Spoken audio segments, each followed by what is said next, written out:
وہ یہ کہتے ہیں وزیر داخلہ، شاید وہ کٹ ملا کی زبان نہ کہہ دیں وزیر داخلہ کہنے پر، کہ ہوم منسٹر ذرا اچھے لوگوں کو رکھ کر انفارمیشن لے۔ مجھے کنفیوژن ہے کہ کیا امیت شاہ نریندر مودی بڑے ہیں یا اڈوانی بڑے؟ آپ کے لیے آپ طے کر لیجیے۔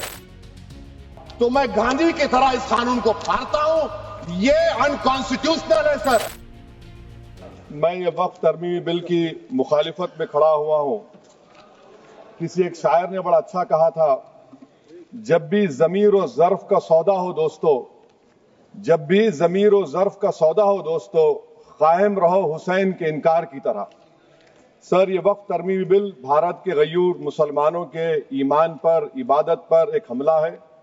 نریندر مودی کی حکومت نے اس ملک کی سب سے بڑی اقلیت کے خلاف ایک اعلان جنگ کر دیا، اور یہ جنگ نہ صرف میرے جسم پر ہے بلکہ میری آزادی پر، میری سماجی اور معاشی مارجنلائزیشن پر ہے، میری شہریت پر ہے، میرے مدرسے، مسجدوں، خانقاہوں اور درگاہوں کو نشانہ بنایا جا رہا ہے۔